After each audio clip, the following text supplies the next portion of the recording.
Hello friends, তোমাদের প্রত্যেককে আরও একবার স্বাগত জানাই সহজ শিক্ষা এডুকেশন ইউটিউব চ্যানেলে। আজকে কিন্তু 22/12/2023 আজকের দিন। তোমরা কিন্তু সকলেই জানো যে ডব্লিউবিপির অনেকগুলো প্রশ্ন নিয়ে কিছু সংখ্যক স্টুডেন্ট কিন্তু পিআরবিতে গিয়েছিল ডেপুটেশন জমা দিতে। সেখান থেকে কি উত্তর এসছে এবং কি কি চেয়ারম্যান স্যার বলেছেন সম্পূর্ণটা তোমাদের বিস্তারিত এই ভিডিওর মাধ্যমে বলে দেবো। তার আগে তোমাদের একটা কথা বলি, চ্যানেলে নতুন থাকলে অবশ্যই চ্যানেলটাকে সাবস্ক্রাইব করে নেবে। আজকে তোমাদের জন্য খুবই খুশির খবর কতগুলো রয়েছে, নিশ্চয়ই তোমাদের সম্পূর্ণটা দিয়ে দেবো। এবং তার আগে একটাই কথা বলি, দেখো সঠিক আপডেট সবসময় তোমরা এই চ্যানেল থেকে সবার আগেই পেয়ে যাবে। প্রথমত দেখো, তোমাদের আজকে যে বিষয়টা আমরা নিয়ে গেছিলো, যারা গিয়েছিল তাদের কথা বলি, যে ডব্লিউপি কনস্টেবল এবং কেপি কনস্টেবলের নোটিফিকেশন দ্রুত বের করার জন্য একটা আবেদন, ঠিক আছে। তো এরই কিছু বলতে পারো যে আরও কিছু রয়েছে, যেমন কি টোটাল কিন্তু 4টে প্রশ্ন এখানে করা হয়েছিল। প্রথম প্রশ্ন দেখতে পাচ্ছ, ডব্লিউপি কনস্টেবল কেপি কনস্টেবলের নোটিফিকেশনের বয়স 1/1/2023 হিসেবে 30 বছর চাই, এটা একটা আবেদন ছিল।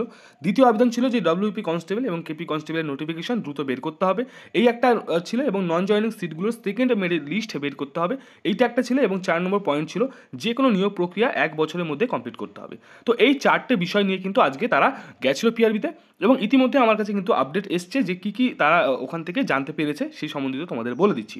প্রথম যে তোমাদের সব থেকে ভালো যে খবরটা দেওয়া হয়েছে সেই খবরটা তোমাদের বলে দিই, যে এবার থেকে পিআরবির যে চেয়ারম্যান স্যার রয়েছেন তিনি কিন্তু বলেছেন যে এবার থেকে যে কোনো এক্সাম পিআরবি যা কন্ডাক্ট করাবে সেই এক্সামের রেজাল্ট কিন্তু উইদিন 2 মান্থের মধ্যে কিন্তু দিয়ে দেওয়া হবে। এই যে একটা সুন্দর তোমাদের জন্য একটা নোটিশ কিন্তু বলা হয়েছে পিআরবি থেকে।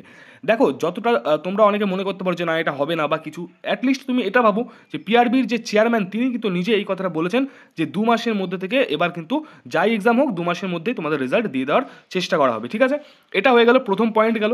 দ্বিতীয়, তোমাদের যে সব থেকে বড় বলতে পারো এতদিন ধরে তোমরা চেয়ে বসে আছো এক্স্যাক্ট একটা ডেট জানার জন্য, তো ডব্লিউবিপি এবং কেপি কনস্টেবলের নতুন যে ভ্যাকেন্সি বেরোতে চলেছে সেই ভ্যাকেন্সি কিন্তু জানুয়ারির সেকেন্ড উইকে বেরোতে চলেছে। যে আপডেটটা কিন্তু আমি দিয়েছিলাম ফার্স্ট উইক, এখন তারা কিন্তু বলেছে সেকেন্ড উইক। তো ডব্লিউপি কনস্টেবল এবং কেপি কনস্টেবল যে নোটিফিকেশন, সেই নোটিফিকেশন কিন্তু জানুয়ারি মাসের সেকেন্ড উইকে তোমরা অফিসিয়াল ওয়েবসাইটে দেখতে পেয়ে যাবে। এটা কিন্তু আমি বলছি না বা আমার কোনো সোর্স বলছে না, এটা কিন্তু পিআরবি চেয়ারম্যান তিনি কিন্তু বলেছেন, বুঝতে পেরেছো। এবং তোমাদের যে আর একটা খবর আমি তোমার দেওয়ার কথা, যে এই যে 3 নম্বর পয়েন্ট রয়েছে সেই 3 নম্বর পয়েন্ট সম্বন্ধিত কিন্তু কোনো আপডেট আজকে পাওয়া যায়নি, যে নন জয়নিং সিটগুলো সেকেন্ড মেরিট লিস্ট কি বের করার কথা।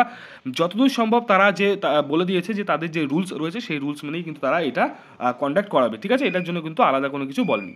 এবং তোমাদের লাস্ট যে পয়েন্ট রয়েছে সেই পয়েন্টটা বলে দিই, ডাব্লিউপি কনস্টেবল কেপি কনস্টেবলের নোটিফিকেশনের বয়স 1/1/2023 হিসেবে 30 বছর করতে হবে। এই যে পয়েন্ট রয়েছে এই পয়েন্টটা একটা দুঃখের খবর রয়েছে, একটা ভালো খবর রয়েছে। প্রথম যে ভালো খবর সেই খবরটা তোমাদের বলে দিই, সেটা হচ্ছে তোমাদের কিন্তু 30 বছর অবধি কিন্তু বয়স হবে, এটা কিন্তু কনফার্ম জানিয়ে দিয়ে পিআরবির যে চেয়ারম্যান স্যার রয়েছেন তিনি। এবং তোমাদের যে আরেকটা দুঃখের খবর সেটা হচ্ছে 1/1/23 হিসেবে কিন্তু নেওয়া হবে না, এটা কিন্তু 1/1/2024 হিসেবে তোমাদের এজটা কাউন্ট করা হবে। তো বুঝতে পেরেছো, এই কটা আপডেটই কিন্তু আজকে পিআরবি থেকে পাওয়া গিয়েছিল। আমি যতটা পেরেছি যত তাড়াতাড়ি সম্ভব তোমাদের কিন্তু জানিয়ে দেওয়ার চেষ্টা করলাম। আশা করছি ভিডিওটা তোমাদের জন্য হেল্পফুল হয়েছে। যদি হেল্পফুল একটু হয়ে থাকে একবার শেয়ার করে দিও এবং ভিডিওটা ভালো লাগলে একটা লাইক করে দিও। দেখা হচ্ছে পরবর্তী আপডেটের সঙ্গে, ততক্ষণের জন্য তোমরা প্রত্যেকেই খুব ভালো থেকো, সুস্থ থেকো।